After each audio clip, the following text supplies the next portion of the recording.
அழகு அழகு serial prediction பார்க்குறதுக்கு முன்னாடி யாரெல்லாம் நம்ம சேனலுக்கு புதுசாக வந்திருக்கீங்களோ நம்ம சேனலை சப்ஸ்கிரைப் பண்ணிக்கோங்க. இங்கே சுரேஷ் மதி சீக்கிரமாகவே ஒருத்தருக்கு ஒருத்தர் புரிஞ்சுக்கிட்டு ஒன்று சேர்ந்தா நல்லா இருக்கும் அப்படின்னு யாரெல்லாம் நினைக்கிறீங்களோ இந்த வீடியோக்கு ஒரு லைக் போட்டுருங்க.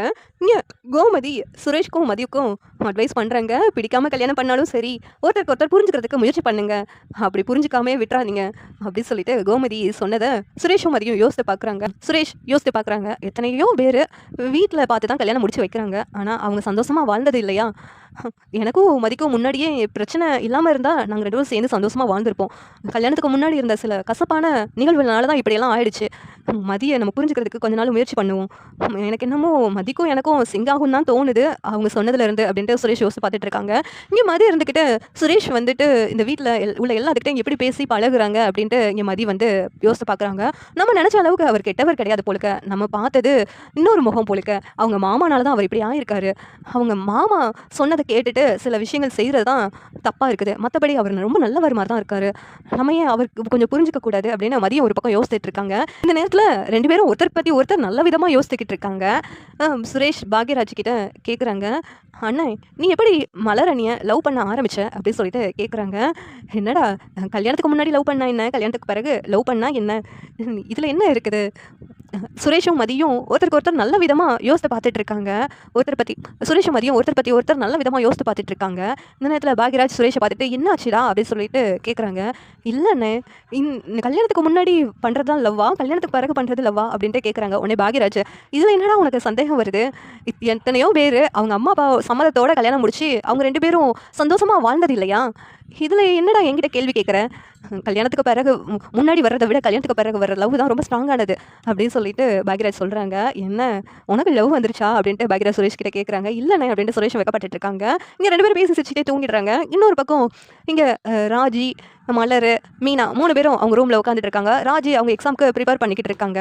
உடனே மலர் இருந்துட்டு ராஜி கிட்ட, உங்கள் வீட்டில் எல்லாருமே இப்படி தான் ஜாலியாக பேசுவீங்களா, உங்கள் மாமியார் இப்படி தான் ஜாலியாக எல்லாத்துக்கிட்டே நடந்துக்குவாங்களா அப்படின்ட்டு கேட்குறாங்க. உடனே மீனா இருந்துட்டு, ஆமாம் எங்கள் மாமியார் இருக்காங்களே அவங்க ரொம்ப ஜாலியான டைப்பு, எல்லாத்தையும் எங்களை ஒரு வேலையும் செய்ய விட மாட்டாங்க, எல்லாத்தையுமே அவங்க தான் பண்ணுவாங்க, அவ்வளவு நல்லா எங்களை பார்த்துக்குவாங்க அப்படின்ட்டு இங்கே மீனா சொல்கிறாங்க. உடனே ராஜியை பார்த்துட்டு, அவங்க ஹஸ்பண்ட் எப்படி, உன் ஹஸ்பண்ட் மாதிரியும் நல்ல டைப்பா அப்படின்னு சொல்லிட்டு கேட்குறாங்க.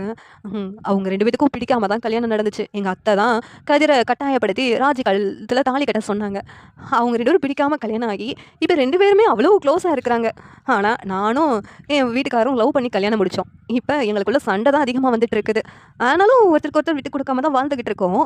இருந்தாலும் இவங்க லவ் ரொம்ப ஸ்ட்ராங்காக இருக்குது அப்படின்ட்டு மீனா வந்து ராஜியை பற்றி சொல்கிறாங்க. உடனே ராஜி, அக்கா போங்கக்கா, எதுக்கு அப்படியெல்லாம் பேசிக்கிட்டு இருக்கீங்க அப்படின்ட்டு ராஜி சொல்லிக்கிட்டு இருக்காங்க. மலர் அதை பார்த்துட்டு, ஓ மதிய மாதிரியே இவங்களுக்கும் கல்யாணம் நடந்திருக்கு போல அப்படின்ட்டு சொல்லிக்கிட்டு இருக்காங்க. உடனே மீனா இருந்துக்கிட்டு, அதான் சுரேஷ்க்கும் மதிக்கும் சம்மதமே இல்லாமல் கல்யாணம் நடந்திருக்குல்ல திடீர்னு, அவங்கள பாரு, நாளைக்கு அடுத்த தடவை நாங்கள் வரும்போது ரெண்டு பேரும் அவ்வளோ க்ளோஸாக ஆக போகிறாங்க. அது நடக்க தான் போகுது. ஏன்னா சுரேஷ் அத்தானை பற்றி எனக்கு நல்லா தெரியும், கதிரை மாதிரியும் நல்ல குணம் தான், அதே மாதிரியே தான் சுரேஷ் அத்தானும் கண்டிப்பாக மதியும் ஒரு லவ்வஸாக மாறிடுவாங்க அடுத்து நான் வரும்போது அப்படின்ட்டு மீனா சொல்கிறாங்க. உடனே இங்கே மலர்ந்துட்டு, நீ சொல்கிற மாதிரி மீனா கண்டிப்பாக நடந்தால் நல்லா இருக்கும், மதி ரொம்ப நல்ல பொண்ணு மீனா, இந்த வீட்டில் எனக்கு அவ்வளோ சப்போர்ட் பண்ணுவா அப்படின்னு சொல்லிட்டு சொல்கிறாங்க. உடனே மீனா இருந்துட்டு, ஆமாக்கா நீங்கள் பாவம், எங்கள் அத்தையை பற்றி தான் எனக்கு தெரியும், இந்த வீட்டில் இருந்துட்டு நீங்கள் ரொம்ப கஷ்டப்படுறீங்கல்ல, உங்களுக்கு என்ன மாதிரியும் ஒரு எங்களுக்கு வந்த மாதிரியே ஒரு மாமியார் இருந்தால் நல்லா இருந்திருக்கும், அத்தை மாதிரியே கிடச்சிருந்தா அப்படின்ட்டு சொல்கிறாங்க. ஆமாம் உங்களை பார்த்தா எனக்கே பொறாமையாக தான் இருக்குது அப்படின்னு சொல்லிட்டு மலர் சொல்லிக்கிட்டு இருக்காங்க. இன்னொரு பக்கம் கோமதி மதிக்கிட்ட பேசிக்கிட்டு இருக்காங்க. மதி, என்னம்மா தூங்கலையா அப்படின்னு சொல்லிட்டு கேட்கும்போது, இல்லை நாளைக்கு கிளாஸ் எடுக்கிறதுக்கு கொஞ்சம் ப்ரிப்பேர் பண்ண வேண்டியது இருக்குது அப்படிங்கிறாங்க. சரிம்மா நீ வேணால் லைட்டை போட்டுக்கோ அப்படிங்கிறாங்க. ஒன்று இல்லை நீங்கள் தூங்குவீங்களா, உங்களுக்கு டிஸ்டர்பாக இருக்காதா அப்படின்ட்டு இங்கே கோமதி கிட்ட மதி கேட்குறாங்க. இல்லைம்மா நீ படிக்கிற பொண்ணு, உனக்கு லைட்டு தேவைப்படுத்தல, நீ போட்டுக்கோ, எனக்கு லைட்டை ஆஃப் பண்ணால் தான் தூங்கணும்னு இல்லை, நான் தூங்கிக்கிடுவேன், அட்ஜஸ்ட் பண்ணிக்கிறேன் அப்படின்னு கோமதி சொன்னதும் மதி இருந்துக்கிட்டு, இவங்க ரொம்ப நல்ல விதமாக இருக்கிறாங்களே, இந்த வீட்டில் உள்ள மாமியார் வந்து எப்படியெல்லாம் லைட்டை ஆஃப் பண்ணணும் அப்படிலாம் பண்ணிகிட்டு இருக்காங்களே அப்படின்னு சொல்லிட்டு பார்க்குறாங்க. இங்கே மறுநாள் எல்லோரும் தூங்கி காலையில் எழுந்துடுறாங்க. எழுந்ததும் இங்கே மதி வந்து அதிகாலையில் எழுந்துச்சு ஜாக்கிங் போகலான்னு சொல்லிட்டு ட்ரெஸ்லாம் போட்டு கிளம்புறாங்க. இதை பார்த்துட்டு கோமதி, என்னம்மா எங்கே கிளம்பிட்ட அப்படின்னு சொல்லி கேட்குறாங்க. இல்லை எனக்கு ரெகுலராக ஜாக்கிங் போகிறது பழக்கம் இருக்குது, அதனால ஜாக்கிங் போகிறேன் அப்படின்ட்டு இங்கே மதி சொன்னதும், ஓ நல்ல பழக்கம்மா, சரி போயிட்டு வா அப்படின்னு கேட்குறாங்க. நீங்கள் வாக்கிங் ஏதாவது போவீங்களா அப்படின்ட்டு மதி கேட்குறாங்க. இல்லைம்மா அந்த பழக்கம்னா எனக்கு இல்லை, என் வீட்டுக்காரருக்கு தான் அந்த பழக்கம் இருக்குது, நீ வேணா ராஜியை கூட்டு போறியா அப்படின்ட்டு இங்கே கோமதி சொல்கிறாங்க. ஓ! ராஜி போவாங்களா? அப்படின்னு கேட்குறாங்க. ஆமாம்மா, அவ ஐபிஎஸ் ட்ரெய்னிங் போறா. காலையில எந்திச்சு அவ போயிட்டு பிராக்டிஸ்லாம் பண்ணுவாம்மா. அவ புருஷன் அவ்வளவு அக்கறையா பார்த்துக்குவான். அப்படின்னு சொல்லிட்டு கோமதி சொல்றாங்க. ஓ! அப்படியா? அப்படின்ட்டு மதி வந்து ஆச்சரியமா பார்த்துட்டு இருக்காங்க. இங்க சுரேஷ் வர்றாங்க. கோமதி பார்த்துட்டு, "நீ போலீஸ் தானப்பா, காலையில பிராக்டிஸ்லாம் பண்ண மாட்டியா?" அப்படின்ட்டு கேட்குறாங்க. "இல்ல பண்ணுவேங்க. மெத்துல இருந்து பண்ணுவேன்." அப்படின்னு சொல்லிட்டு சுரேஷ் சொல்லிக்கிட்டு இருக்காங்க. சரின்ட்டு இங்கே ஜாகிங் போகிறதுக்கு கிளம்புறத பார்த்துட்டு இங்கே மதியோட மாமியார் இருந்துக்கிட்ட, என்ன இதெல்லாம் ட்ரெஸ் பண்ணியிருக்க வீட்டில் கெஸ்ட்டு வந்திருக்காங்க, அப்படி இருக்கும்போது இப்படிலாம் ட்ரெஸ் பண்ணிட்டு வெளியில் வரலாமா, என்ன நினைப்பாங்க நம்மளை பற்றி அப்படி சொல்லிட்டு இங்கே மதியை போட்டு திட்டிக்கிட்டு இருக்காங்க. இன்றைக்கி அவங்க ஊருக்கு போகிற வரைக்காவது இந்த மாதிரி ட்ரெஸ்ஸை போட்டு வெளியில் போகாமல் இருந்தால் கொஞ்சம் நல்லா இருக்கும்ல அப்படின்ட்டு சொல்கிறாங்க. உடனே இவங்கெல்லாம் வந்திருக்காங்கல்ல, இவங்க ஊருக்கு போகிற வரைக்காவது கொஞ்சம் அடக்குடக்கமாக வீட்டுக்குள்ளே இருக்க முடியாதா, இந்த மாதிரி ஓட வேணுமா அப்படி சொல்லிட்டு திட்டுறாங்க. உடனே மதி இருந்துட்டு, கொஞ்ச நேரம் தான், நான் தான் சீக்கிரம் எழுந்துட்டேன், ஜாகிங் போயிட்டு வந்துடுவேன், இதில் என்ன தப்பு இருக்குது, இவங்க யாரும் அப்படிலாம் தப்பாக நினைக்கிற ஆள் மாதிரி தெரியல, எல்லாரும் நல்லா தான் பழகுறாங்க அப்படின்னு மதி சொல்லிட்டு இருக்காங்க. அப்போனா நான் தான் உன்னை தப்பாக சொல்கிறேனா அப்படின்னு சொல்லிட்டு இங்கே மதியோட மாமியார், நீனா சொன்னா கேட்க மாட்டேன் உன்னெல்லாம் அப்படின்ட்டு அடிக்க போகிறாங்க. அந்த இடத்துல கரெக்டாக இங்கே சுரேஷ் வந்துட்டு, என்னம்மா மதிக்கிட்ட ஏம்மா இப்படியெல்லாம் நடந்துக்கிறீங்க, மதி அடிக்கிறதுக்கு கையெல்லாம் ஓங்குறீங்க அப்படின்னு சொல்லிட்டு சுரேஷ் வந்து கோவப்படுறாங்க. என்னடா இவளுக்காக என்னவே எதிர்த்து பேசுகிற அப்படின்ட்டு இங்கே மதியோட மாமியார் சொல்கிறாங்க. அம்மா நீங்கள் மதிக்கிட்ட சொன்னால் பரவாயில்ல, நீங்கள் அடிக்கிற கையை ஓங்குறது எனக்கு பிடிக்கலம்மா, மதியை இப்படியெல்லாம் பண்ணுறது நான் பார்த்துட்டு சும்மா இருக்க முடியாது அப்படின்னு சொல்லி சொல்கிறாங்க. இங்கே மதிக்கு ரொம்ப சந்தோஷமாக இருக்குது. சுரேஷ் வந்து தனக்காக அவங்க அம்மாவை எதிர்த்து பேசுகிறத பார்த்துட்டு அந்த நேரத்தில் கோமதி வர்றாங்க. வந்ததும் இங்கே மதி அமைதியாக நின்றுட்டு இருக்காங்க. மதி மாமியாரும் எதுவுமே தெரியாத மாதிரி சைலண்டாக நின்றுட்டு இருக்காங்க. உடனே மதி மாமியார் இருந்துக்கிட்டு, நீ கிச்சனில் போய் வேலை பார்க்க வேண்டியதானே, மலர் கூட ஹெல்ப் பண்ண வேண்டியதானே அப்படின்ட்டு இங்கே மதிக்கிட்ட சொல்கிறாங்க. உடனே கோமதி இருந்துக்கிட்டு, ஏங்க அவள் ஜாகிங் போகிறத ரெகுலராக வச்சுருக்கா, போயிட்டு வரட்டுங்க, கிச்சன் வேலையெல்லாம் நான் மலர் கூட இருந்து ஹெல்ப் பண்ணிக்கிறேன், நீ போயிட்டு வாமா அப்படின்ட்டு கோமதி சொல்கிறாங்க. உடனே சுரேஷ் வந்துட்டு, மதி நீ போயிட்டு வா ஜாகிங்க்கு அப்படின்ட்டு சொல்கிறாங்க. உடனே இங்கே மதி இருந்துக்கிட்டு சுரேஷ் தனக்காக சப்போர்ட் பண்ணுறதை பார்த்துட்டு சிரிச்சுக்கிட்டே போகிறாங்க. இந்த நேரத்தில் ராஜி அதே மாதிரி ட்ரெஸ் போட்டு வர்றாங்க. உடனே இங்கே கோமதி இருந்துக்கிட்டு, என்ன ராஜி ஜாக்கிங் போக போகிறாளா, அதான் இப்படி ட்ரெஸ் போட்டிருக்காளா அப்படின்ட்டு ஆச்சரியமாக பார்த்துட்டு இருக்காங்க. மதியோட மாமியாருக்கு ஒரே ஷாக்காக இருக்குது. என்னங்க உங்கள் மருமகளும் இந்த மாதிரி ட்ரெஸ்ஸை போட்டு வந்திருக்கா, அவளும் ஓட போகிறாளா அப்படின்ட்டு கேட்குறாங்க. ஏங்க ஓடுறதுல என்ன தப்பு இருக்குது, அவள் ஐபிஎஸ் அதிகாரியாக ஆக போகிறா, அப்படி இருக்கும்போது உடம்ப ஹைட் அண்ட் வெயிட்டாக சரியாக வச்சிருக்க வேண்டாமா, ஹெல்த்தியாக இருக்கணும்ல, அதுக்காக தான் அவள் வந்து இந்த மாதிரி ரோட்டில் ஓடுவா. அது மட்டும் இல்லை, அவள் மட்டும் போக மாட்டா, அவளோட என் பையனும் தான் போவான், என் பையன் அவளுக்கு ப்ராக்டிஸ்லாம் பண்ணுறதுக்கு துணையாக இருப்பான் அப்படி சொல்லிட்டு கோமதி அவங்க பையனை பற்றியும் பெருமையாக பேசிக்கிட்டு இருக்காங்க. அதை பார்த்துட்டு இங்கே மதி மாமியாருக்கு, அவங்க பையன் அப்படி பண்ணானா இங்கே என் பையனை அப்படி பண்ணணுமா, அதான் என் பையனை மாற்றி வச்சுட்டாங்க ஒரே நாளில் அப்படின்னு சொல்லிட்டு இங்கே மதியோட மாமியாருக்கு கோவம் வருது. உடனே சுரேஷ் வந்துட்டு கொஞ்சம் ஆச்சரியப்படுறாங்க. பரவாயில்லையே, அவங்கள மாதிரி நம்ம இல்லாட்டியும் நம்ம மதிக்கு ஃபுல்லாக ஃப்ரீடம் கொடுக்கணும் அப்படின்னு சொல்லிட்டு சுரேஷ் வந்து நினைக்கிறாங்க. அப்படியே இங்கே கோமதி இருந்துட்டு சுரேஷை பார்த்துட்டு, பார்ப்பா என்ன இந்த மாதிரி ட்ரெஸ் போட்டு ஓடுறது உனக்கு தப்பாக தெரியுதா அப்படின்னு சொல்லிட்டு கேட்குறாங்க. இல்லைங்க அப்படிலாம் எனக்கு ஒன்றும் தோணலை, நான் இதை பற்றி எதுவும் மதிக்கிட்ட சொன்னதில்லை, மதி ஜாக்கிங் போகணுன்னு விருப்பப்பட்டால் ஜாக்கிங் போகலாம், நான் அதுக்கு ஒன்றும் தடையெல்லாம் இருக்க மாட்டேன், நான் ஒரு இன்ஸ்பெக்டர், இதெல்லாம் பற்றி எனக்கு தெரியாதா அப்படின்னு சொல்லிட்டு சுரேஷ் சொல்கிறாங்க.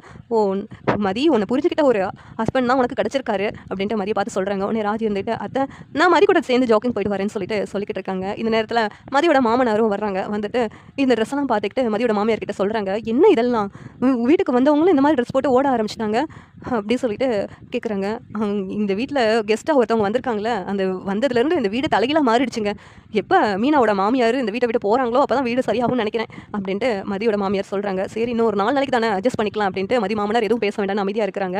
இந்த நேரத்தில் மீனா வராங்க. என்ன ராஜி ஜாகிங் கிளம்பிட்டியா அப்படிங்கிறாங்க.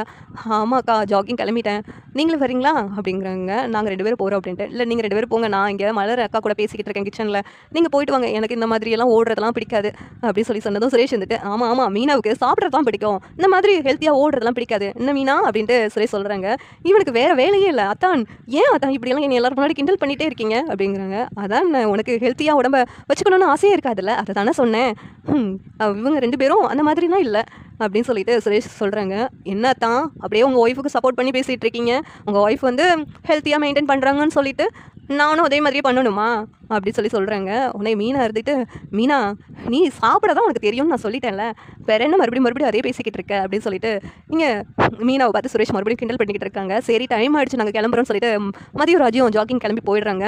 இங்கே மீனா இருந்துக்கிட்டு, என்ன மதியம் ராஜியும் சேர்ந்து ஜாகிங் போக ஆரம்பிச்சிட்டாங்களா அத்தை, இந்த வீட்ல ஜாகிங் போறது பிடிக்காதே! அப்படி இருக்கும்போது எப்படி மதியம் ஜாகிங் போக விட்டாங்கன்னு தெரியலையே! அப்படின்ட்டு கோமதி கிட்ட சொல்லிக்கிட்டு இருக்காங்க. கோமதி இருந்துக்கிட்டு, "என்னடி இந்த மாதிரி ட்ரெஸ் போட்டு ஓடுறது கூடயும் அந்த வீட்ல பிடிக்காது?" அ அப்படி சொல்லிட்டு கோமதி கேட்குறாங்க மீனா கிட்ட. உடனே மீனா இருந்துட்டு, "கொஞ்சம் ரிவைண்ட் பண்ணி பாருங்க. நம்ம வீட்லயும் இதே தானே நடந்துச்சு. இந்த மாதிரி ஃபர்ஸ்ட்டு ராஜி ட்ரெஸ் போடும்போதும், நம்ம வீட்ல இத தானே நீங்க சொல்லிக்கிட்டு இருந்தீங்க?" அப்படின்ட்டு கேட்குறாங்க. "ஆமாண்டி. நீ இந்த மாதிரி ட்ரெஸ் போடுறதுல என்ன தப்பு இருக்குன்னு தெரியல. எல்லாருக்கும் பிடிக்க மாட்டுக்கு என்ன செய்ய?" அப்படின்னு சொல்லிட்டு இங்க கோமதி சொல்லிக்கிட்டு இருக்காங்க. உடனே மீனா மலர் கிட்ட போயிட்டு, "என்ன மலர் வேலைய ஸ்டார்ட் பண்ணிட்டீங்களாக்கா?" அப்படின்ட்டு கேட்குறாங்க. "ஆமா. கரெக்ட்டா காலையில எந்திச்சு எல்லாத்துக்கும் ரெடி பண்ணா தானே சரியா இருக்கும். இப்போ அதனால சீக்கிரமா எந்திச்சிட்டேன்." அப்படின்ட்டு மலர் சொல்லிக்கிட்டு இருக்காங்க. "இன்னைக்கு ஒண்ணும் நீ கஷ்டப்பட்டு எதுவும் செய்ய வேண்டாமா? நாங்க இருக்கோம்ல. நாங்க எல்லாத்தையும் பார்த்துக்குவோம். இன்னைக்கு நான் தான் எல்லா சமையலும் செய்ய போறேன்." அப்படின்ட்டு கோமதி சொல்லிக்கிட்டு இருக்காங்க. "இல்ல நீங்க பண்ண வேண்டாம். நீங்க பண்றதா சொன்னா அப்புறம் இந்த வீட்ல என்ன ஏதாவது சொல்லுவாங்க." அப்படிங்கிறாங்க. "நானே பேசிக்கிறேன் யார்கிட்டயாவது." அப்படி சொல்லிட்டு இங்க கோமதி சொன்னதும், இங்க மலர் வந்து பாக்யராஜ் கிட்ட போயிட்டு, "இங்க பாருங்க வந்தவங்க ரொம்ப நல்லவங்களா இருக்கிறாங்க.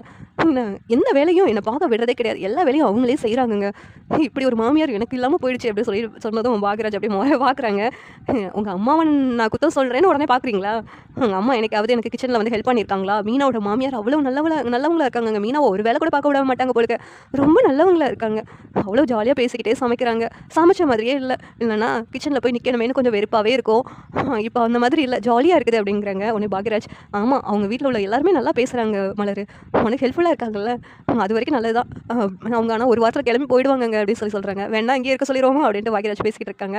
உடனே மலர், "நீ யாரும் கிச்சன்ல தானே இருப்ப. இங்க வந்து பேசிக்கிட்டு இருக்க." அப்படின்னு கேட்டதும், "அவங்க தான் என்ன ஒரு வேலையும் பண்ண வேண்டாம். நீ ரெஸ்ட் எடும்மா நான் பண்ணிக்கிறேன்னு சொல்லிட்டாங்க." அப்படிங்கிறாங்க. "இருந்தாலும் அங்க போய் நிக்கணும். இல்லாட்டி உங்க அம்மா ஒரு வேலையும் பார்க்கலையா அப்படின்னு என்னைய தான் திட்டுவாங்க. நான் போயிட்டு வரேன்." அப்படின்ட்டு மலர் கிளம்பி போறாங்க. இங்க பாக்யராஜுக்கு சந்தோஷமா இருக்கு. மலர் இன்னைக்கு தான் சந்தோஷமா பேசியிருக்கா அப்படின்ட்டு. இந்த சீரியல் எப்படி நல்லா இருக்கும்னு நீங்க நினைக்கிறீங்கன்னு கமெண்ட் பண்ணுங்க. இந்த வீடியோ பிடிச்சிருந்தா லைக் பண்ணுங்க, ஷேர் பண்ணுங்க, சப்ஸ்கிரைப் பண்ணுங்க. Thank you.